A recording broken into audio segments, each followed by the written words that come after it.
27 maggio 1993. Poco dopo l'una di notte, in via dei Georgofili a Firenze, a 2 passi dalla Galleria degli Uffizi, esplode un'autobomba imbottita di 280 kg di esplosivo. La deflagrazione provoca il crollo della Torre dei Pulci, sede dell'Accademia dei Georgofili. I coniugi Fabrizio Nencioni e Angela Fiume, custode dell'Accademia, insieme alle loro figlie Nadia e Caterina, rimangono uccisi.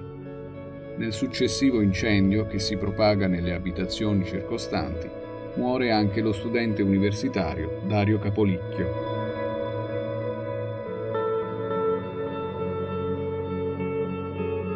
L'attentato danneggia gravemente alcuni ambienti della Galleria degli Uffizi e del corridoio Vasariano.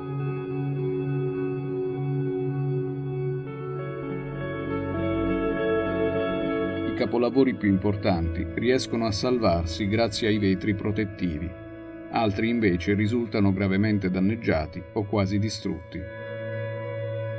L'attentato di Via dei Georgofili si iscrive nell'ambito della strategia stragista di Cosa Nostra del periodo compreso tra il 1992 e il 1993.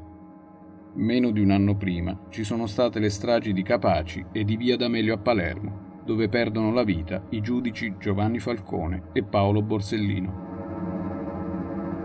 2 mesi dopo Via dei Georgofili, un'altra autobomba in Via Palestro a Milano causa la morte di 5 persone, mentre 2 esplosioni avvengono a San Giovanni in Laterano e a San Giorgio al Velabro a Roma, senza provocare vittime.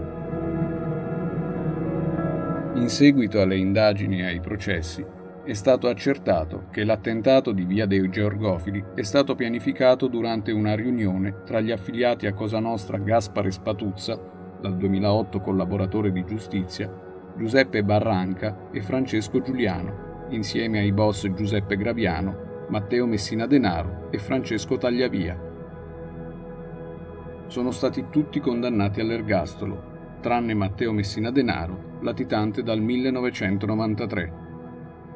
In alcuni stralci delle motivazioni della sentenza a carico del boss Francesco Tagliavia, depositate il 20 maggio 2016, la seconda Corte d'Assise di Appello di Firenze afferma l'inequivocabile esistenza di una trattativa Stato-mafia, avviata dopo la strage di Capaci, si legge, su iniziativa esplorativa di provenienza istituzionale.